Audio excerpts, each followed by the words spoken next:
죽겠다 또 어김없이 너의 흔적이 나만 날 괴롭힌다 죽겠다 남대하듯이 돌아섰는데 왜 나는 외로울까 초견할 줄 알아서 헤어짐에 대해 근데 널 닮았을까 하나 버린다는 게 쉽지가 않네 미련하게도 미련이 남아 후회 비슷한 거네 잘 먹고 잘 살고 있어 너와 달리 난 반쯤 죽어있네 몰랐던 거야 헤어짐에 그 무게를 이기적인 거야 외면했어 네 눈물을 죽겠다 또 어김없이 너의 흔적이 나만을 괴롭힌다 죽겠다 남대하듯이 돌아섰는데 왜 나는 외로울까 죽겠다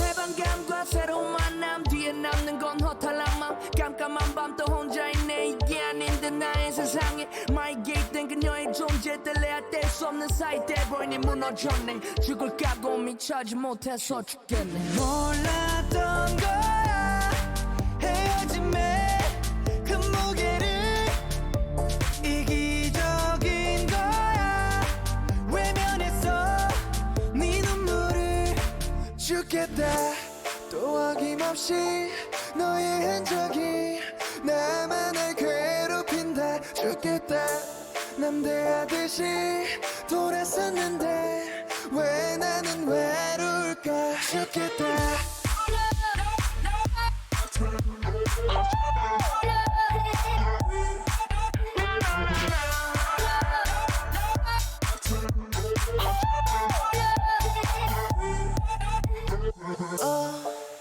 어쩌자고 그녀를 만났을까 또 어쩌려고 이별을 택했을까 죽을 만큼 사랑했나봐 꺼진 불씨 다시 타오르나봐 가슴 저린 그리움일까 아님 이기적인 외로움인가 죽겠다 죽을 만큼 사랑했나봐 꺼진 불씨 다시 타오르나봐 가슴 저린 그리움일까 아님 이기적인 외로움인가 죽겠다 또 어김없이 너의 흔적이 나만을 괴롭힌다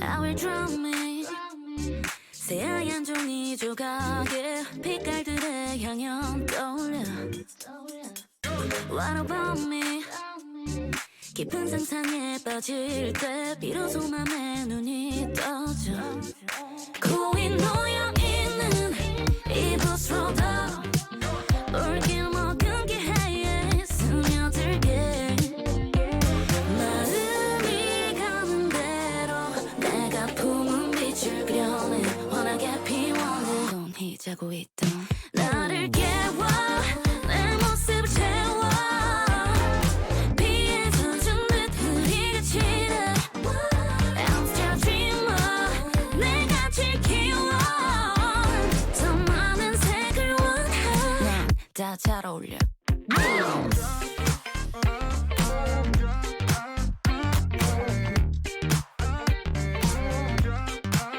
다 잘 어울려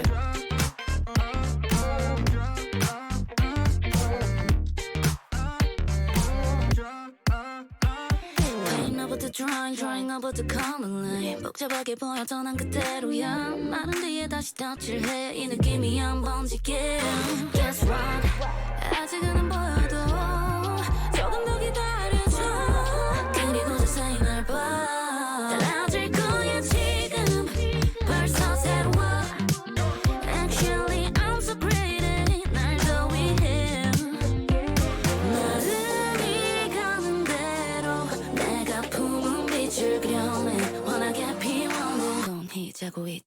나를 깨워 내 모습을 채워 비에 젖은 듯 흐리게 치는 I'm still dreamer 내가 제일 귀여워 더 많은 색을 원해 다 잘 어울려 Sometimes I feel like I don't wanna smile 거짓 그림은 버리고 I'm gonna live for me 나를 깨워 내 모습을 채워 비에 젖은 듯 흐리게 치는 I'm still dreamer 내가 제일 귀여워 더 많은 색을 원해 다 잘 어울려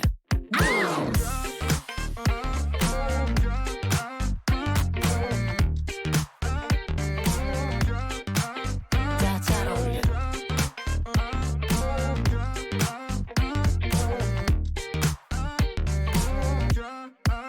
다 잘 어울려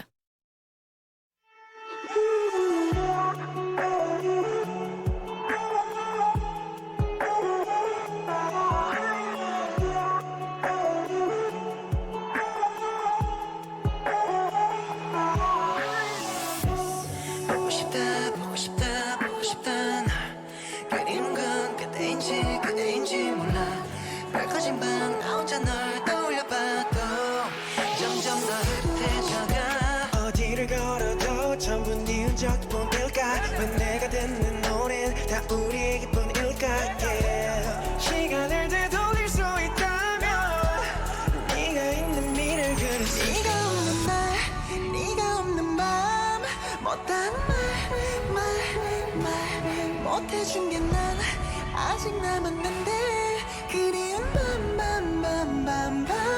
오면 곤히 잠들고만 싶었는데 난 그때 내가 너에게 다 전할게 이젠 잘하고 싶어도 못하는 게 날 더 힘들게 해 네가 더 그리운 밤 Late night 그리운 밤 Bang bang bang bang bang 모든 밤 I will be your right place 넌 언제나 right there yeah.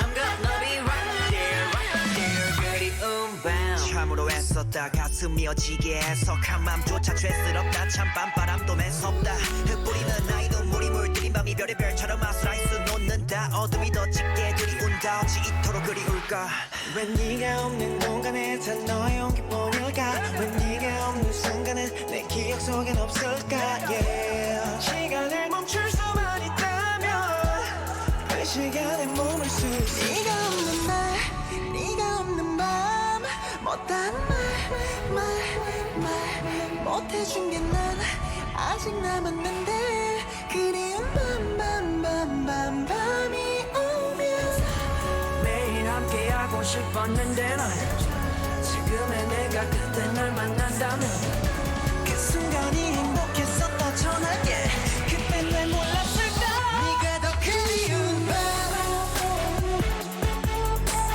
Late night 그리운 밤 Bang bang bang bang bang 모든 밤 I will be your right place 넌 언제나 right there yeah. I'm gonna be right there 네가 없는 날 네가 없는 밤 네가 없는 날 네가 없는 밤 그리운 밤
It's been a oh god of the music played again.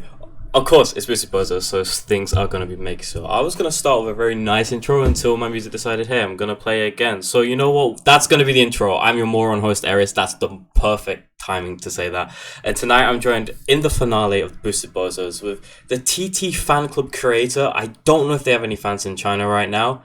They might have Xiaopeng fans, that's about it. Kelsey Moser, please introduce yourself with your favorite player on TT and why. I'm not sure if Xiaopeng would have fans after this split. We'll put it that way.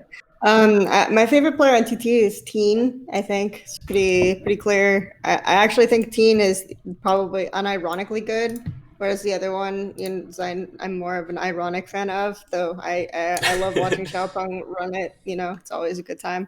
But I think Teen, like the main reason why I was interested in TT in the first place is because Teen and Captain.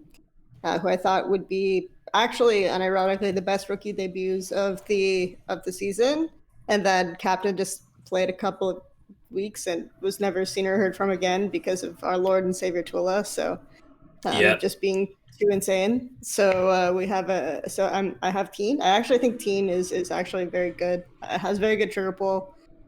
Plays a decent amount of sport champs, so I'm hoping that his career has bright things for him. I mean, that's a good enough reason to like a player. But before we to start today's shows, as I stutter, like usual, if you like this content, blah blah blah, do all the stuff, like just go punch some like follow button. You know how the YouTubers say it. I don't know. But yeah, VOD's channel. I'm still trying to figure the VOD channel out. I'm backloaded on VODs that I haven't uploaded because, they take a little bit of time to figure out sometimes. You gotta like change a few things, and do I have the time for that with my dissertation due in like 2 weeks? Maybe. But I'll figure it out while I have a lot of time now after the show ends, and we'll return whenever. Also, if you want to ask me, Kelsey, any questions, just drop them in chat. We'll pull them out if there's any good ones. Make sure they're good because they could be just bad. And people will be like, well, I don't want to answer that. But now that's out of the way. Oh, yeah, let me say, due to time constraints, there's no quiz tonight. On the final episode of Boosted Bozos, there's no quiz because it started with no quiz, so it shall end with no quiz. The first and last episode is no quiz. That's kind of sad. But now, so it's out of the way. Get all the admin stuff out of the way. First of all, like how we always start, it's how did you get here? It's not, oh, I got out of my bed, which is right there, which I did just get out of my bed. No, just kidding. But it's not like how you got out. It's how your esports journey led you to be on this show. Because this show, it's the peak of it's the peak of LPL. We all know it's not. But yeah, Kelsey, how did it start? How did you fall into the pit of League of Legends? How did I fall into the pit of League of Legends? So fun story. In oh god, it was ages. I was still in university, and I'm 32, so that should tell you something. But I was still in university, and I met a person online who wrote Final Fantasy VII fanfiction, and that person was Frostgrin. So the two of us.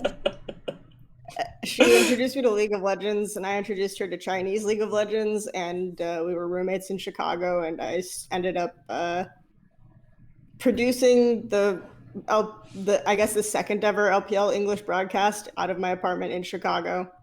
And then she ended up going and casting it officially, and I ended up doing all sorts of weird number of things. So that's more or less where I am. But LPL has always kind of been the thing that made me the most excited about competitive League of Legends in the first place. So yeah. I mean, that's a nice way to say it. My intro to LPL was Final Fantasy fanfictions, which is Yeah, pretty much.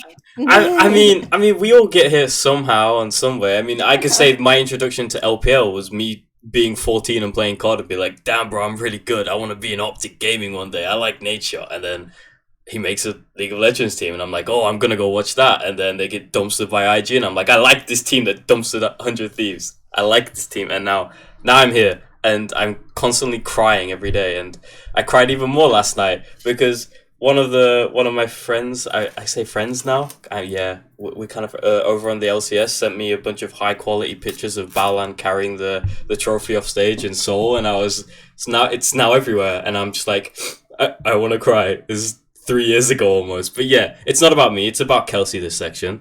So I wanted to ask your favorite, because you've been around since the start of LPL English broadcasting, or around that ish. Mm-hmm. What's your favorite LPL moment of all time? Let's see. What is my favorite LPL moment of all time? I would say it would have to be.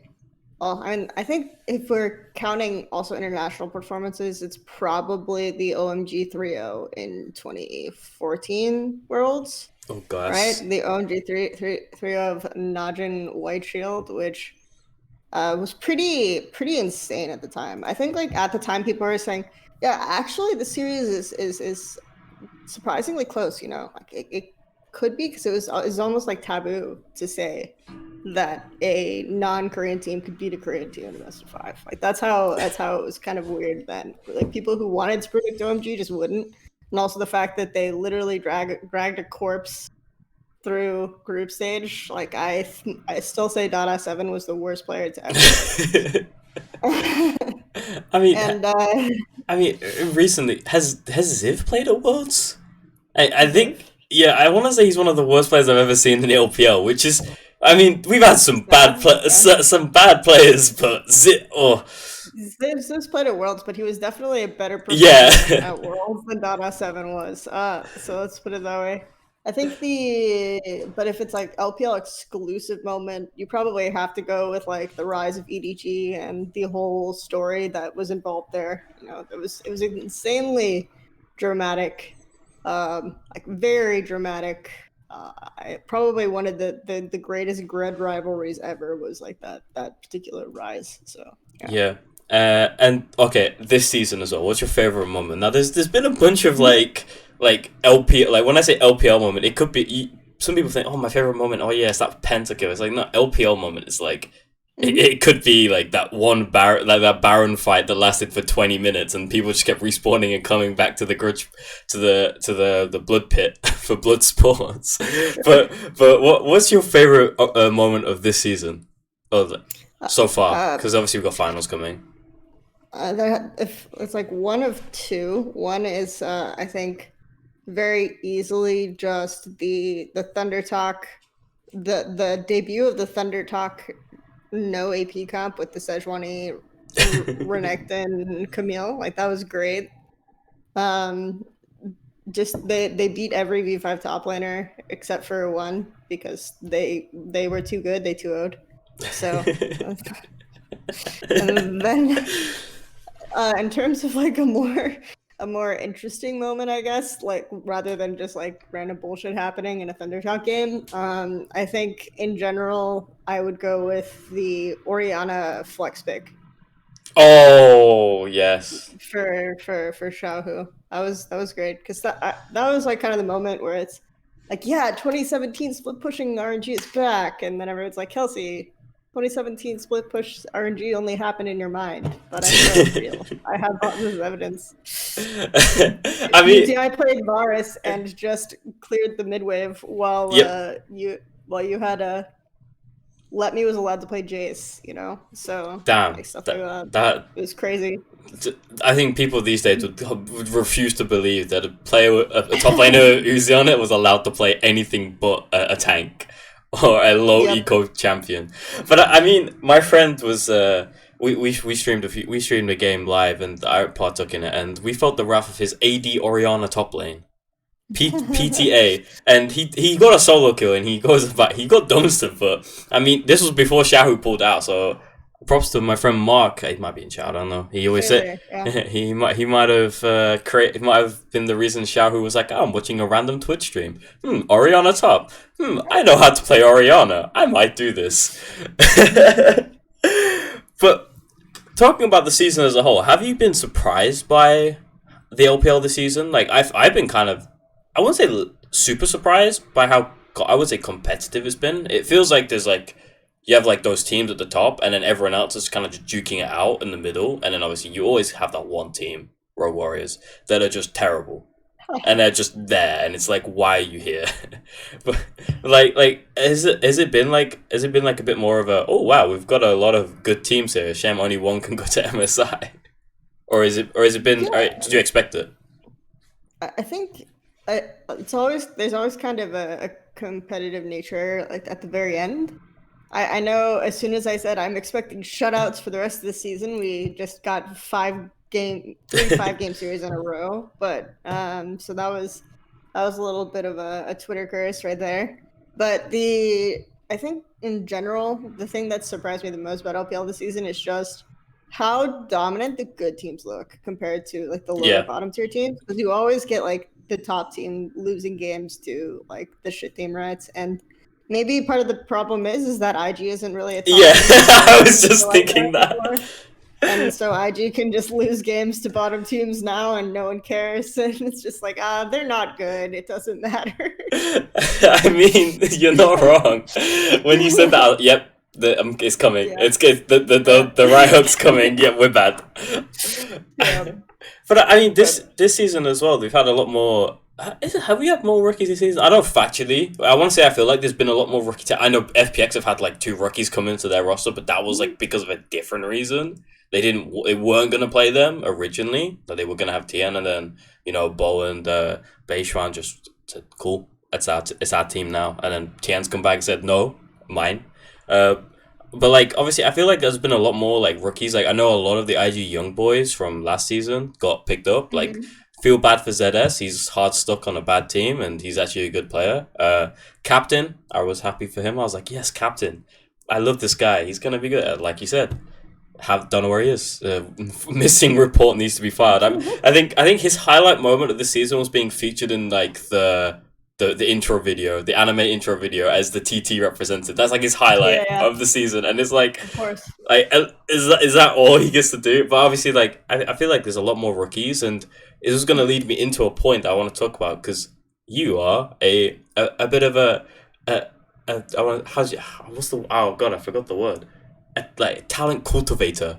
I think that's the best. Go with that. Because obviously 100 Thieves, they signed you with Academy and stuff like that, but also you're a EG right now doing the collegiate stuff and stuff like that, and you also are just a complete like, hey, NA has talent, guys. Obviously this is an LPL show, but I do like to enjoy talking about other regions and stuff. Like how do you see it? Like obviously there's a huge difference in how talent's cultivated in China compared to NA, but how do you see it? How's it come to you?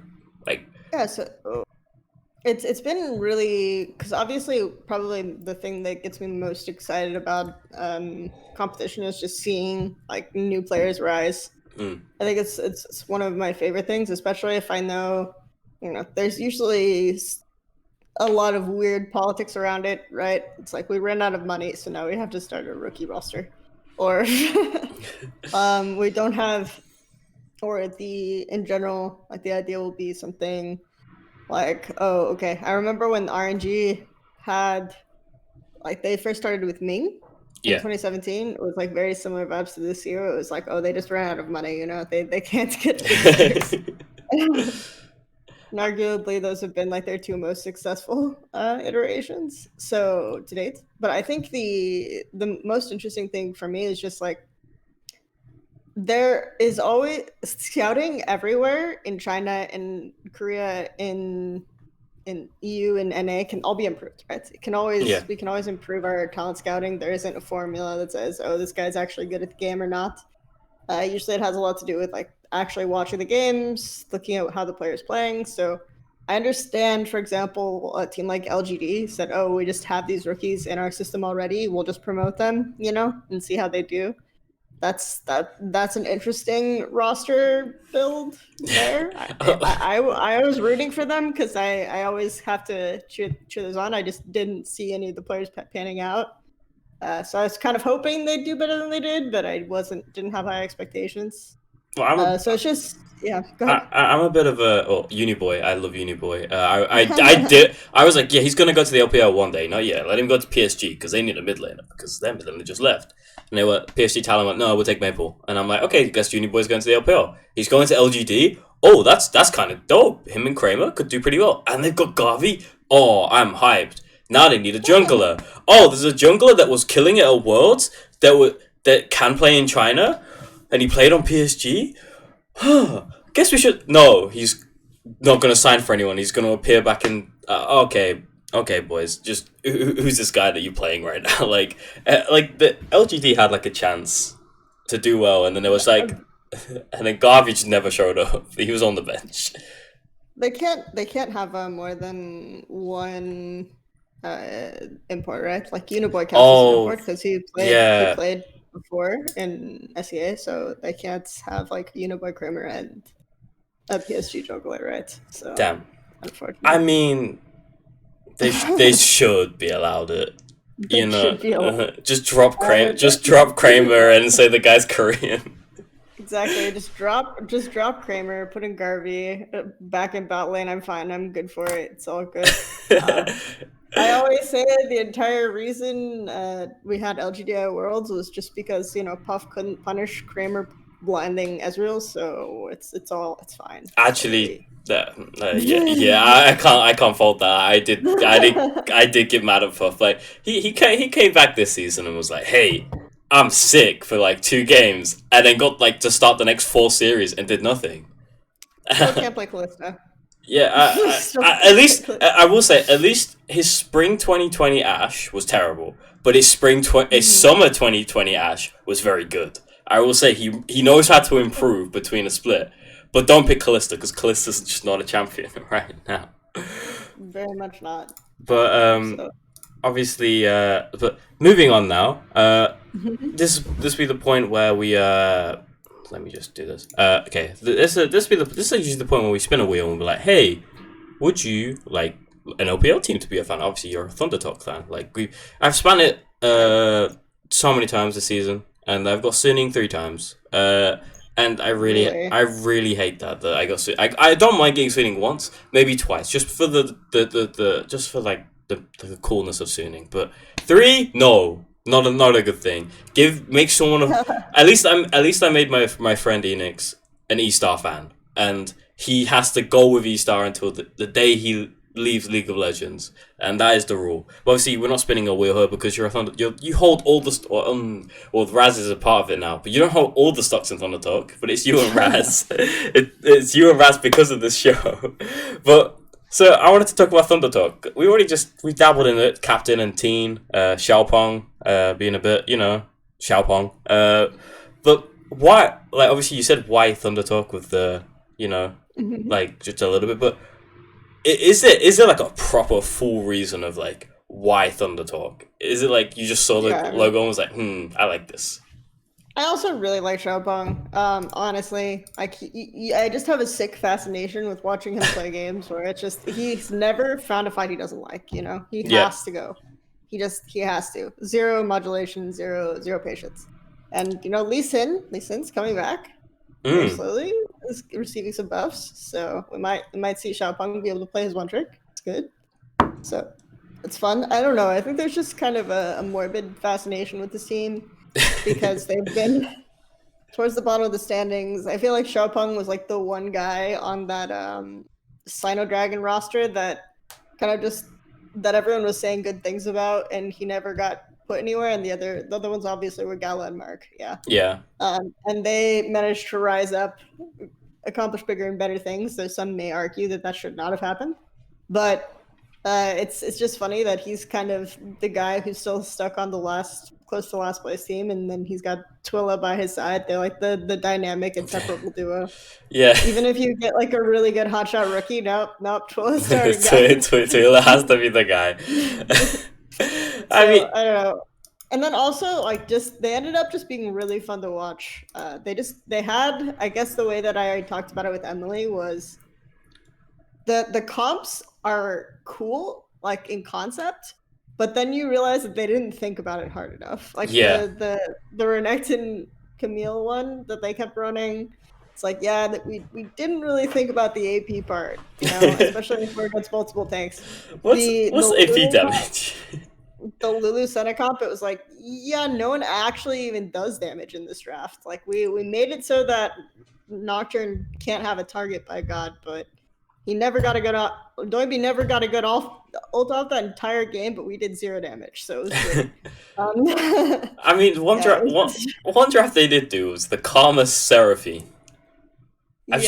And when I watched that game, I was like, this is this is disgusting to watch. Like Seraphine broken champion with card, disgusting. I hate this so much, but I love it because it's Thunder Talk, and the fact that they almost lost the game, like twice. I was like, guys, please. You have like the most disgusting thing I've ever seen. It's like Sona Tarek on crack. And you're just like almost losing. I mean, I think we all have that. They also like maxed W on Seraphine that game. I was like, wow, this is such a train wreck. You have to love it. You have to love it. They have no idea what they're doing, but they were doing it by God. I mean, I was gonna say, like, we all have that one team that I think it's not like the best team, but like if they do well, you're like, yeah, good point. Like you have like a little bit of you love them because they're bad, like, and you just want them to keep being bad and then do like an upset one day and be like, that's my boys. And then you get like all emotional and stuff. I mean, I think in the LPL there's a few teams you could be like that. I don't think you could ever be like that around Rogue Warriors, because at least talking about Thunder Talk Spring, not good. At least you're not Rogue Warriors. Yeah. You didn't just sign like Rogue Warriors had like some good players, and I don't know what happened. I looked at this roster and I just said, yeah, this is the CLG of LPL. Because who's going to carry this team? Just look at this roster. No one is actually going to carry this team. You also don't have anyone on this team you're really looking at as a developmental piece, right? Because most of these players are, you know, like not actually really big prospects. You could maybe argue Haro or something. But it's like, I look at this roster, who's actually carrying games? Yeah, this is the last place team for sure. This is the team that's going to lose everything. And then they beat TES, and I said, maybe we have to reevaluate. Nope. That was just TES. Thank you, TES. Have a great. I'm sorry that you lost in the bracket. I mean, the IG doesn't, like, you might leave IG, but the IG doesn't leave you, Jackie Love. You do lose to bottom place teams. But I mean, when I originally looked at the Rogue Warriors roster, I was like, yeah, I don't know this top laner, no, but it's a tank meta. Let him play a tank. Just put him on a tank. You'll be fine. Just get through it. Just survive. Haro, I don't know. That guy was on Summit last season. Like, he wanted to just beat everyone, and he was trying. And I was like, I love Haro, and I'm like, okay, you try, you keep trying. And then like they have Betty and Reheal, and like there's me with my rose tinted glasses, like, yes. The perfect bot lane combo. Betty from Flash Rules and Reheal who studied under Balan. There's no way this can go right. It goes wrong. It just goes wrong. And like, but I mean, like on paper they should have been better than Thunder Talk, but like, there's no hope in that roster. Honestly, like, I don't know where you could go with that. Whereas Thunder Talk, you got some rookies. It's drop Twila and put Captain in, and you might be able to do something. But where, as a Thunder Talk fan, where do Thunder Talk go in summer? What happen? What do they have to change? I think you should probably start Captain. Obviously, you have Twila. I assume Twila talks or something. You know, the sense of direction is definitely not coming from Xiaopeng. It has to come from somewhere. It's probably not coming from Sandy. But I think I'm kind of fine with them sort of continuing with the pieces that they have, and maybe like Teen and Captain turn into players that other players want to play with, and then you end up with like a better shot for less money going into the next year, right? So I don't mind. I think I don't mind this team kind of continuing how they've been going. But it's definitely yeah, it's definitely an experience. It's a Thunder Talk experience for sure. I mean, speaking about like Xiaopeng as well. When Munch came on the show, Munch spoke through about how he felt that Xiaopeng was like kind of elo held a bit. Like he has Teen, and then he don't really have much else because I think Twila was playing a lot during that period as well. So Munch didn't. I think Munch knew about Captain, and I was like, Captain's a good player, but he's not going to play because Twila. But Bunch said that like if Xiaofeng went to like a team with better players, he'd actually be a very good jungler, and I kind of agreed with it. And I'm kind of just like, what team needs a jungler in summer? And you're sat there thinking, you're like, well, if TN doesn't work out, will Xiaofeng work on FBX? I don't think it would work at all. So here's the thing about Xiaopeng. I feel like this guy is he's got a little bit of and he can't say no to a fight. He's never gonna second guess what he's doing. So he looks mechanically good sometimes, but other times it's like, for example, I never want to see him play Hecarim again. That was just a complete and utter disaster. It's like, just a carousel horse. I don't know if you remember when Looper was like playing Hecarim top for, I think it was M3? That, I think. oh Yeah, god, I don't think I know that. 2015, like Looper was playing for M3 and they had like Looper and Dade. And it was just, there was this gif that I had that I kept posting of him like doing circles around his tower and dying. It reminds me of that every time. So it's great. But I think he's kind of gated by his brain. So, it's just a brain diff. That's what. Well, I want to say, yeah, he'd be interesting, and it would be kind of fun to see what he could do on like a better team. I also feel like in those situations, there would always be a moment where you're up a lot of gold, and he has to hit somewhere, and then you lose the game off of that. So I feel like that's the kind of problem that Xiaopeng is probably going to keep him from actually looking attractive to other teams. So I mean, to some people, Ning has a bit of a brain diff, but he also has practice diff, and Ning has a lot of diffs, but Ning won Worlds and won an LP. So there's hope for Xiaofeng if he just, I wouldn't say study the way of Ning, but he could study the way of Ning, and I'm not saying he's coming to IG. Like, I don't think. Oh, maybe do I want that to happen? Because I would, because of all the teams that would just want to fight, I think IG might be the perfect candidate, but also at the same time, it's like Shun's pretty good, He give him Nidalee, and he'll show Nidalee still a champion. Yeah.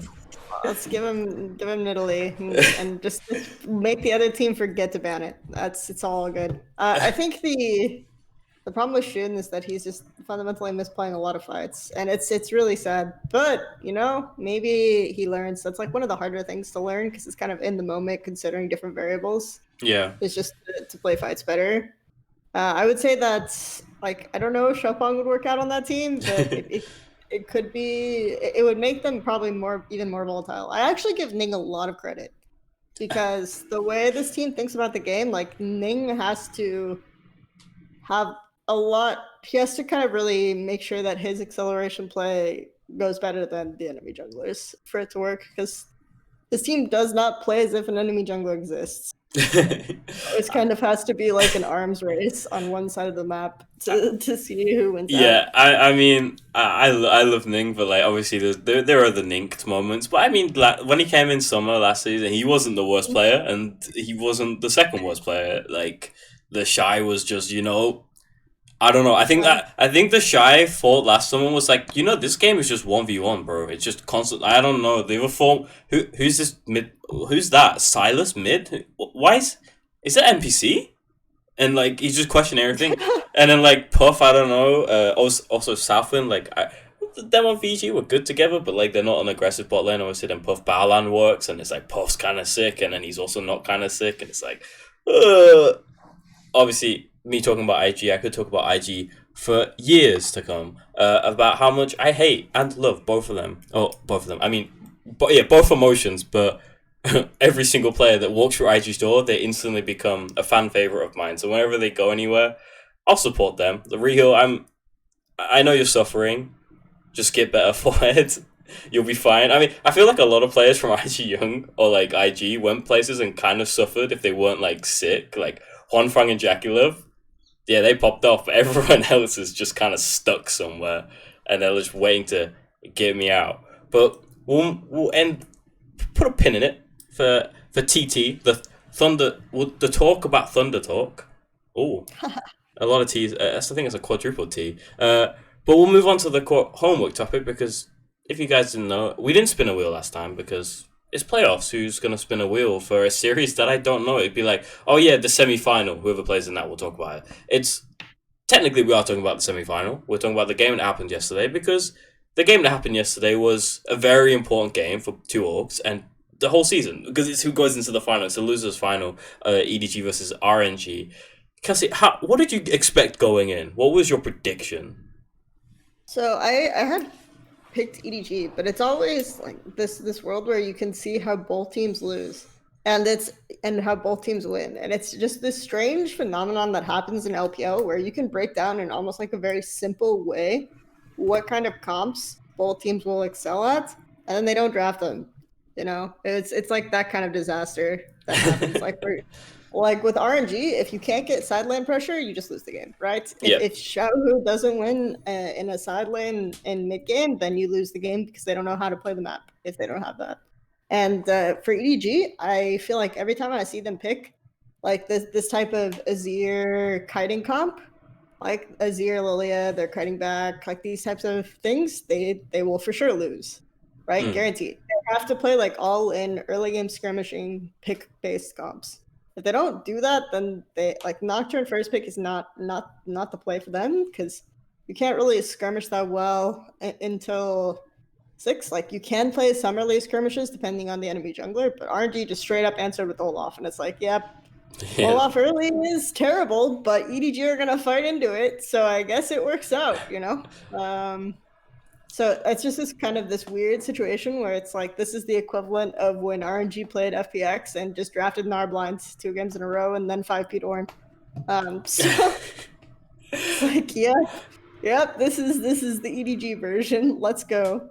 So you see them immediately start doing better, right? When they have like Syndra, when they can play these types of champions that are way better at taking fights around mid jungle early.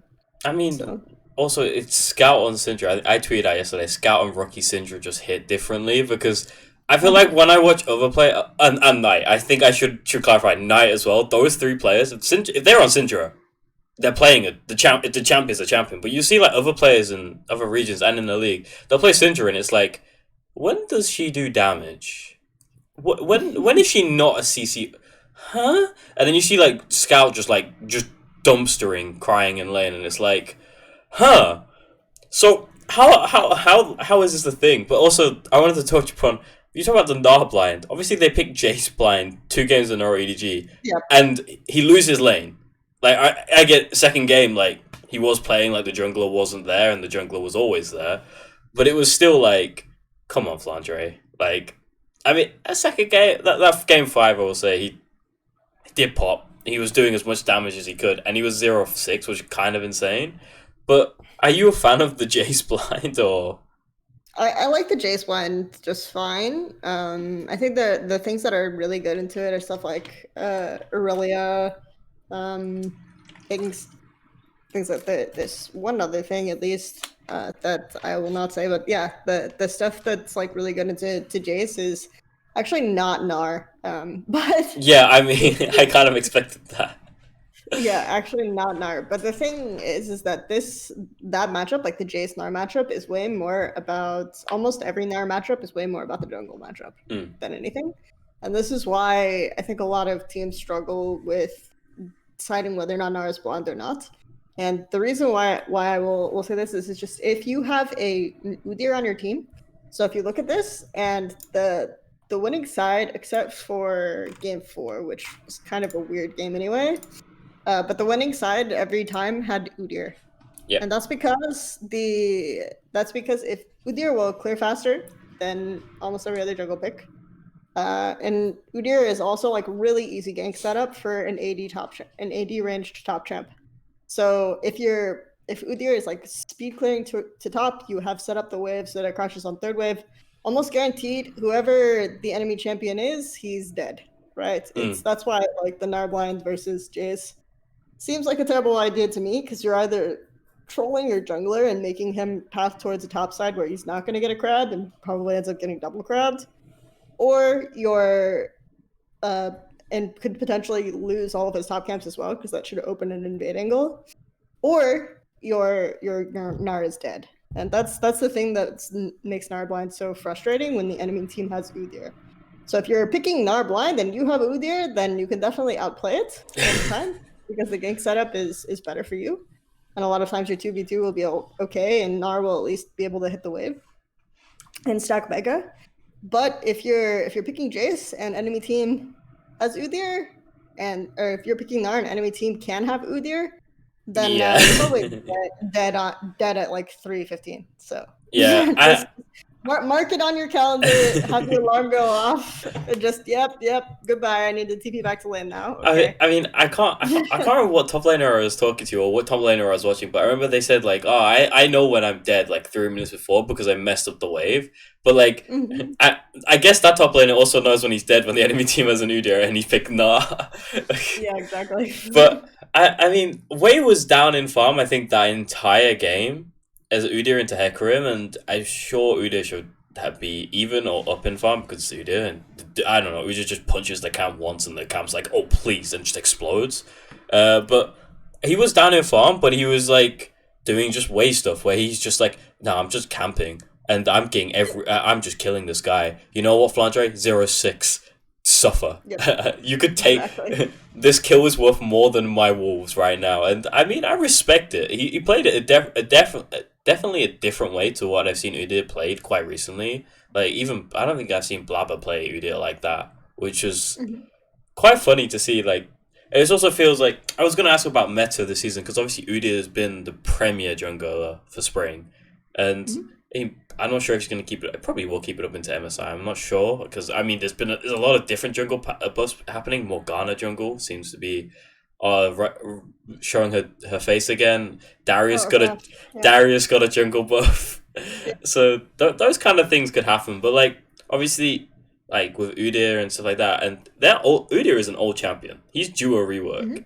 I was gonna ask how is it seeing like the older champions come back and just body these like new complicated 12 dash champions? Is it? It's just really funny because it was almost like a perfect storm of circumstances that made Udyr viable. Like you had these small Udyr buffs that just kept creeping up in patches, and it's like that was around the same time Jat was on the balance team, so everyone's like, Jat, I see struggling in solo queue, are we?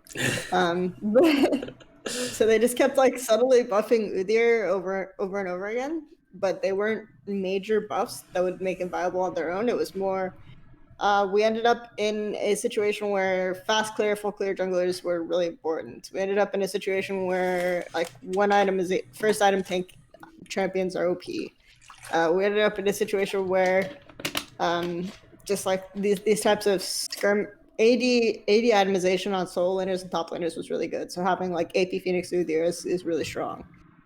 These types of situations just kept like arose. Also, we saw more enchanters for a while. This wasn't really an LPL thing, but enchanter supports made like tank junglers kind of more attractive in the West as well. When like the Seraphine bot comps were really popular. I think it's just a lot of different factors made Udyr suddenly strong, and this can happen to almost any champion. It's just really funny, like that we just see, I guess, as the LPL casters call him the homeless. I think it was Munchables, the homeless man in a bear suit. Yeah, I think Munchables gave him Munchables calls him Florida Man now because he's the bear man. Okay. which I mean. When Bearman is just stood there menacing at you, run. Just run. Exactly. But drawing back to what happened yesterday, I mean, there was a lot of, I wouldn't say lesser performances, but like it felt like some players weren't playing to the level that they have shown most of the season. I think maybe that's probably due to they have had maybe a little longer break or something.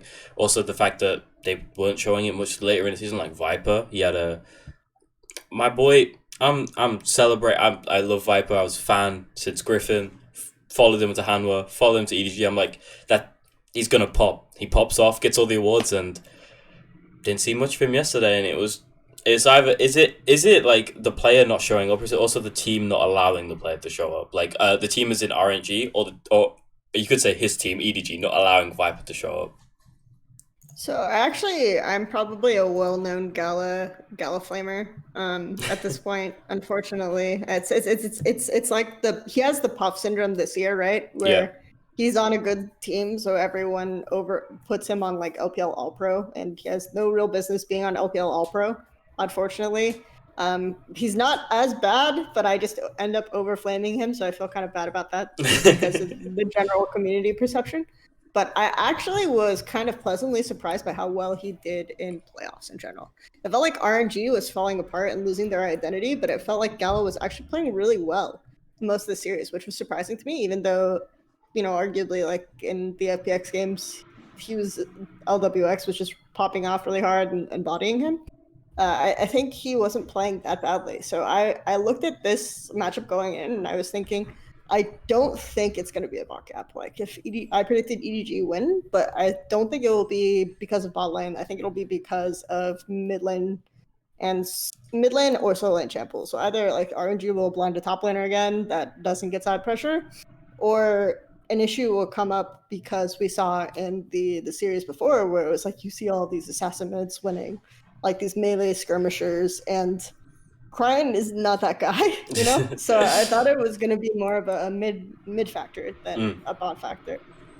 So like I think bot lane didn't go that differently to what I expected. I know that a lot of EDG's problems is obviously Viper is really good. Obviously Mako is really good, but some of their concepts of how they want to play the lane are weird. I think when Nelson and I were talking about EDG, we had like a 15-minute discussion on how they misplayed like one lane where they pushed the wave too much and then tried to contest the crab and everyone died, or pushed the wave too fast and then tried to contest the wave when the wave was bouncing back and the enemy bot lane could join, and then everyone died, right? So they make weird mistakes like that put them in a strange position that they either have to outplay or that they that can cost them early leads. And I thought that could easily happen. And I think it happened in the first two games, right? So I don't necessarily think that Viper was like underperforming or anything.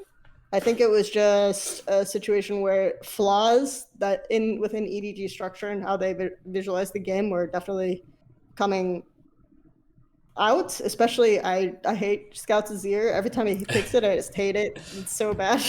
Like he plays this champ like a melee skirmisher. He thinks it's Talon or something.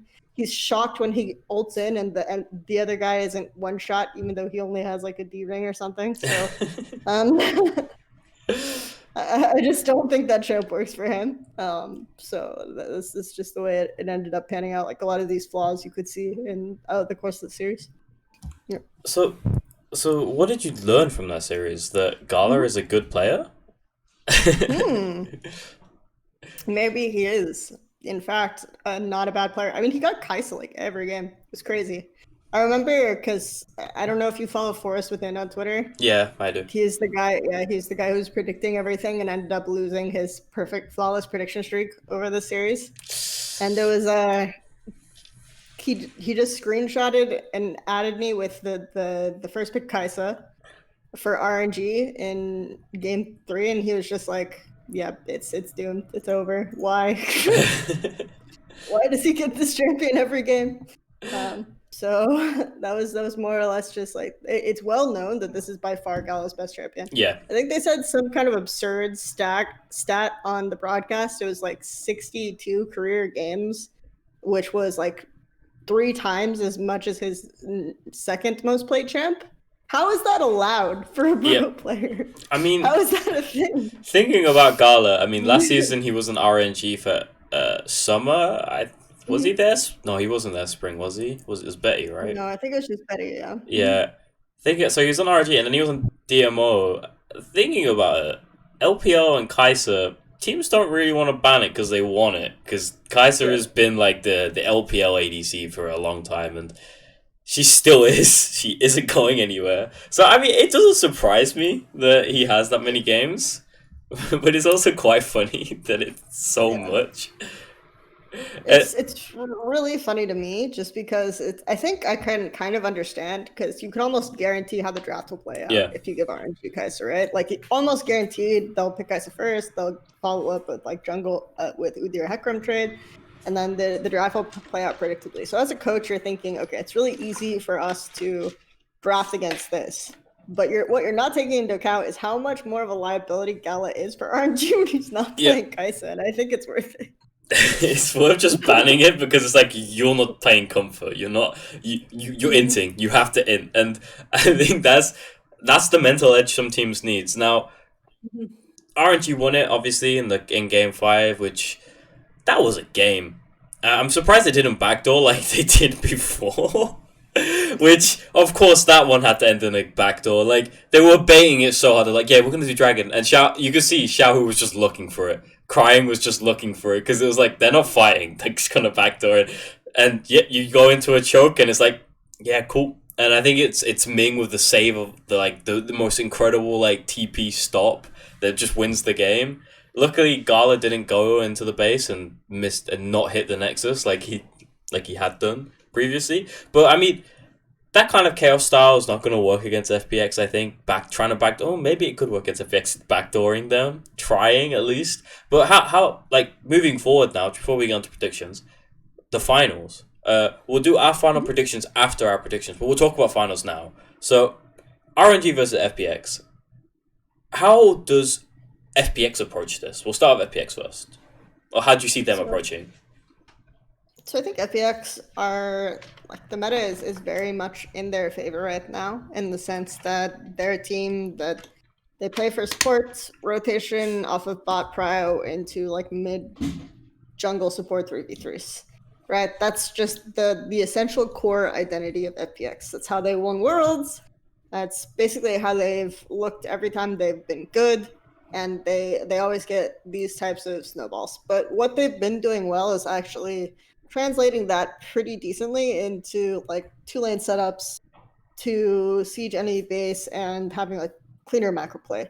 So I think that that's something that why RNG have difficulty with them is that RNG kind of the way they play the map is so far ahead of almost every other team, but FPX actually plays well.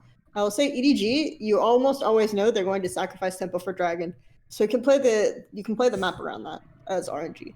I don't think FPX have a similar problem like that. The other factor is just the champ pool. Mid lane champ pool is just kind of a mismatch in general. Like Doinby will play all these melees, and Cryan will play. Apparently, Cryan blinds Corki if you back him into a corner, which should not be allowed. Yeah, and shouldn't work. I mean, Doinby pulled out Akali, and it was like, wait, what? Like when I was, yeah, I was shocked. I was truly shocked. I thought like they'd mispicked or something, or they were like, oh, Akali bot lane, or like Akali jungle. Like I was like, there's no way Doinby. I think I saw it and I was like, this is for sure top lane, right? Like this has to be top lane. There's no way. And then like he does the obviously everyone's seen the play where he dives under the tower while spamming timers. It's like, okay, this guy's mechanics are so unrivaled by anyone I've ever seen. Now, like how what and oh god, like I think if Cryan blind picks anything, I think it could be just doomed. Like if it's not, I mean, he could flank Syndra and just get bodied. Like I think like Doinby's just gonna pick anything Doinby wants, and Doinby's just not gonna care about the matchup. But yeah, it'll be the scaling Kled games where Kled feels so useless for like the first 20 minutes, and then he is able to like target ult the enemy AD carry every fucking fight after that. It's great. Yep. I love it. I mean, if it works, right? Like if it's not broken, don't fix it. that's the model they use, right?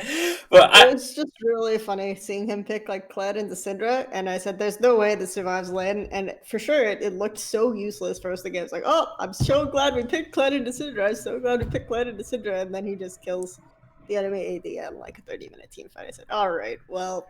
You get this one, Doinby. Anyway. Yeah, I mean, if they're not gonna fully punish it, and Doinby can just kind of chill a little bit, then you kind of you're the like. I feel like when Domi picks a champion like that, he knows it's not going to do anything in lane.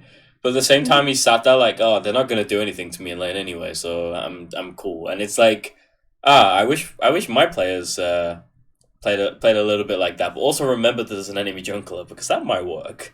Because Domi knows there's an enemy jungler, so Domi will figure it out. But now we talk about FPX, and I assume that you're kind of expecting FPX to win. Yeah, I'm kind of expecting FPX to win. I think there's slightly more of a chance for RNG to have because I don't know if they were sandbagging or what, but those drafts were just not it, at all. So I think there's slightly more of a chance, but I think stylistically they're not favored in the FPX. So as I just write down FPX as RNG, so I can write down the prediction for when we get to it. But we'll move on to the predictions, and obviously we can talk about why we go for what predictions. But I need to cover what happened last time in predictions, and it is the correct graphic because last time it wasn't. But yeah, Magical was on the show 2 weeks ago. We predicted RA versus IG. The results, okay, good. I did do it right. Good. Oh my god, I panicked for a moment there because I thought I put IG 3-2. Good. That was my prediction. So obviously, I lost 8-5. Happens. But I remember I clawed the points. The points. I don't know if you knew, Kelsey, but the points differential between the guests and my score was 14. And then I brought it back to 1 point. And now it's expanded again because obviously playoffs give more points, which is a bit sad. But my predictions were going off. But obviously, I predicted. Let me grab it. It's in my notebook right here. I predicted IG to win 3-2. I predicted 5 games. I knew we weren't going to 3-0 RA. It went 2-3. Magical predicted 3-1 to RA, so props to him. And then we both predicted Suning to 3-0 LNG because who wouldn't predict that? It's like the most free money bet you could get. My chat decided to troll predict LNG 3-0 Suning, so okay. But I mean that's an obvious troll. Like if they went in there like LNG have got this, Tarzan and Icon, they've got this. It's like no, please. If anyone knew about if anyone did that like unironically, I would probably have to like ban you from LPL talk in general because that kind of thinking is what happens to Rogue Warriors. But yeah, I mean, so obviously now the score is 43-47, and I'm changing the points this because it's finals. If you get the correct game score, it's 10 points. If you get the correct winner, it's 5 points. If you don't get the correct anything, it's 0. So struggle. But I'm gonna ask you for your prediction. I assume you want FPX to win it, right? Well, I'm predicting FPX will win it, but I don't necessarily want FPX to win. Oh. So, yeah. So what is this is the strategy? So what is your game score? My game score, I'm gonna go with. I think it's just so hard for RNG to win, realistically, because I feel like FPX really do sort of understand their identity and what's being successful for them. So I actually do think it's really difficult for RNG at this point, and they almost had that moment where it's like, oh yeah, we can't actually counterpick solo laners on red side crazy. So I think I'm gonna say I think it's still gonna be a 3-0. I think it's still gonna be a 3-0, but the games will look closer. So well, I believe that RNG are gonna take one game because I feel like every time we come into every time there's a series like down 1 versus Suning, down 1 should just 3-0 Suning. But Suning have that one game where they go crazy and it happens, and like there's a chance that happens, and it could be game 1. Like FPX might be like just disrespect them like a bit too much, and they're like, okay, actually no, we'll give them a bit more respect, and I mean that happens. So I'm gonna go 3-1 FPX because I don't want RNG to go to MSI, even though I love Ming. They ruined my chances of like trying to flex my ownership of EDG Viper. I'm gonna keep saying this now. I own EDG Viper on EUS. It might be silver too, but shut the hell up. It's my account. I own and I did this before he joined it. I spent money and was like, I'm betting, and I bet correctly. So you ruined my chances of adding him and being like, hey bro, what's up? So you're not winning. And I mean, realistically, you're not winning. So that's my reasoning for not giving them. Obviously, also like Doinby back at MSI. If it's not IG, then give me Crisp and Doinby back in the EU. And I know a bunch of Naguri fans are gonna be here. Like it's gonna be like if FPX come against Damwon, that's gonna be a banger of a series. You have like, always please be MSI final. Please don't be like semis or whatever the concept is, but please like make that happen. If RNG decide to go to MSI, oh please, guess we give it to Damwon or C9 because Perks probably could be crying and like. But yeah, I mean I'm talking about MSI because the final topic for the next 2 minutes ish, we can talk about MSI. So. The preview, we know a lot of teams going to MSI now. I think it's just the LPL team we don't know. Obviously, minor regions, LGL, VCS, and all that. But like, what's your look on MSI? Like, who do you think's gonna be like the teams to pop off? Like, are C9 gonna be the hope of NA, or is it gonna be NA again? I don't think C9 will be the hope of NA. Honestly, though, I haven't I haven't done enough of a VOD review on Demon and Mad Lions to say a lot about them, which it's such a new experience for me to not watch other leagues. But I've only watched LPL, a ton of NA Amateur and Academy, and then LCS.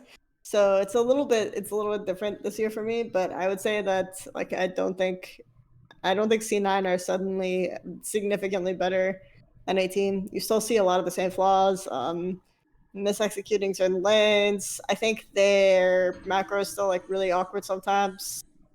But I think if we do see like especially mid game, like C9 mid game macro is just really poor, their decision making. So I think that's where I see them losing a lot more.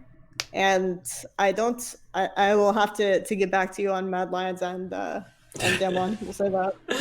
Well, they're the major regions. I'm praying that the VCS does. Actually, wait, no, the VCS is in the LPL's group. It's the LGA. I think the Denation Focus Me. LGA is an NA's group. I swear.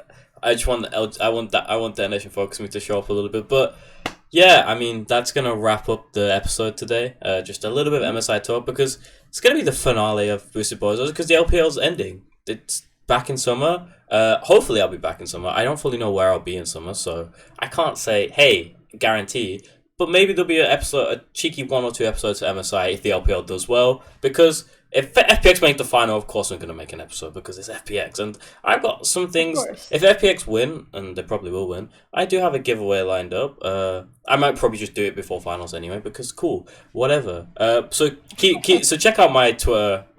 Just keep your eye out if you want to get involved in a giveaway because I have some stuff that FPX accidentally sent me, and I'll tell the story when I do the giveaway. But yeah, thanks for coming on, Kelsey. I hope everything goes well with your talent cultivation machine in NA. Hope you bring some more good talent through. I mean, we've got a lot of good rookies in NA right now. I say we as being an EU person, but a 100T fan. But yeah, thanks for coming on. Is there anything quickly you want to shout before we just end?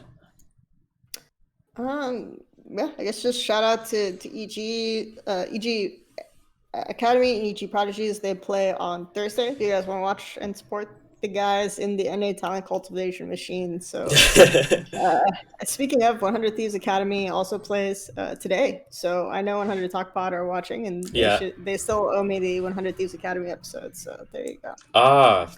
Get on that. Cole or Jordan, whoever's watching. But yeah, thanks Kelsey coming on, and I will see you guys in summer maybe, or MSI. Just check out my Twitter if you want to see what I'm doing. But goodbye. All right, thank you.